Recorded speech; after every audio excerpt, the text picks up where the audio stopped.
ఎర్రగొట్టే కారం రంగు రుచి ఆచి కారం పొడి. తెలంగాణలో 2 నియోజకవర్గాల్లో బైపోల్ ఖాయమైందా? త్వరలోనే స్టేషన్ గన్పూర్ ఖైరతాబాద్లో బైపోల్కు జరగబోతోందా? పార్టీ మారిన 2 ఎమ్మెల్యేలపై అనర్హత వేటు వేస్తారని ప్రచారం ఉంది. ఒకవేళ స్పీకర్ ఓటు వేయకున్నా సుప్రీం చర్యలు తీసుకునే ఛాన్స్ ఉందని అంటున్నారు. ఇక్కడే ఆసక్తికర చర్చ జరుగుతోందా? బీఆర్ఎస్ ఎమ్మెల్యేలపై వేటు పడితే బీఆర్ఎస్ సక్సెస్ అని, వారికి కాపాడుకోకపోతే కాంగ్రెస్ ఫెయిల్యూర్ అని ప్రచారం జరుగుతోందా?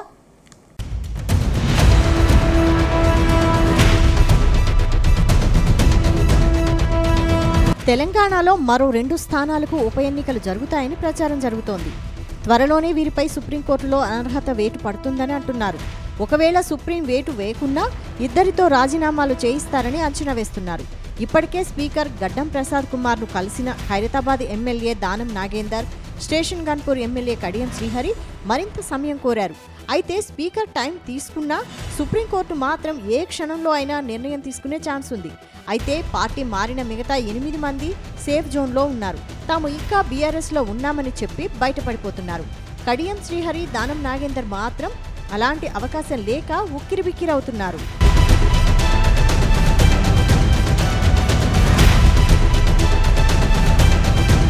ఇప్పటికే సుప్రీంకోర్టు సీరియస్ అయింది.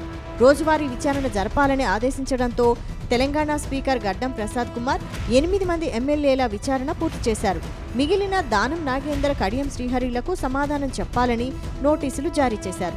అయితే వారు సమాధానం చెప్పలేదు, కానీ త్వరలో చెబుతామని జవాబు పంపారు. ఎప్పటికి చెబుతారన్న దానిపై స్పష్టత లేదు. వారి స్పందనను బట్టి చూస్తే తాము పార్టీ మారలేదని వాదించడానికి సిద్ధంగా లేరు. దానం నాగేందర్ కాంగ్రెస్ తరపున లోక్సభకు పోటీ చేశారు. కడియం పోటీ చేయకపోయినా ఆయన బీఆర్ఎస్లో ఉన్నానని చెప్పుకునేందుకు సిద్ధంగా లేరు. కానీ కాంగ్రెస్లో చేరానని స్పీకర్కు లిఖితపూర్వకంగా చెప్పేందుకు ఇష్టపడడం లేదు.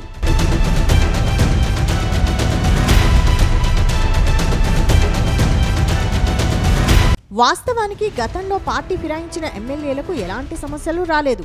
కానీ సుప్రీంకోర్టు గడువు పెట్టడంతో, కోర్టుకు ఎదురెళ్లే ఉద్దేశం లేకపోవడంతో ఎలా పాటించాలో తెలియక కింద మీద పడుతున్నారు. 4 వారాల తర్వాత సుప్రీంకోర్టు స్పందనను బట్టి స్పీకర్ నిర్ణయం తీసుకుంటారని చెబుతున్నారు. అయితే సుప్రీంకోర్టు నిర్ణయం తీసుకుని తీరాల్సిందేనని స్పష్టం చేస్తే అప్పుడు 8 మందిపై పిటిషన్లు తిరస్కరించి 2 దగ్గర రాజీనామాలు తీసుకుని ఆమోదించే అవకాశాలున్నాయి. అలా కాకుండా స్పీకర్ డైరెక్టుగా ఆమోదిస్తే చట్టంలో లేకపోయినా సుప్రీంకోర్టు ఉత్తర్వులను స్పీకర్ పాటించినట్టు అవుతుంది. అందుకే స్పీకర్ ఏం చేయబోతున్నారు అనే దానిపై రాజ్యాంగ నిపుణులు కూడా ఆసక్తిగా ఎదురుచూస్తున్నారు.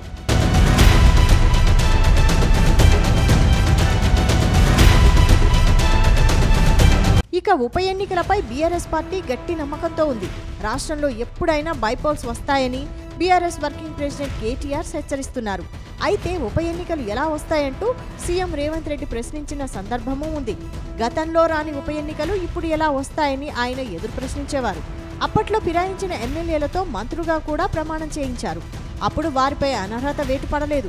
కానీ ఇప్పుడు మాత్రం పార్టీ మారిన ఎమ్మెల్యేలను డీల్ చేయడంలో కాంగ్రెస్ పార్టీ ఫెయిల్ అయిందనే టాక్ వినిపిస్తోంది. ఎందుకంటే పార్టీ మారి వచ్చిన ఎమ్మెల్యేలు ధైర్యంగా తాము కాంగ్రెస్ అని చెప్పుకోలేకపోతున్నారు. 2 విషయంలో ఉప ఎన్నికలు ఎదుర్కోవాల్సిన పరిస్థితి. అయితే ఉప ఎన్నికలను ఆపగలిగితే మాత్రం ఈ క్రెడిట్ వస్తుంది. అలా కాకుండా ఎన్నిక వస్తే మాత్రం బీఆర్ఎస్ వ్యూహాన్ని ఎదుర్కోవడంలో కాంగ్రెస్ ఫెయిల్ అయిందని అపవాదును కాంగ్రెస్ ఎదుర్కోక తప్పదని అంటున్నారు.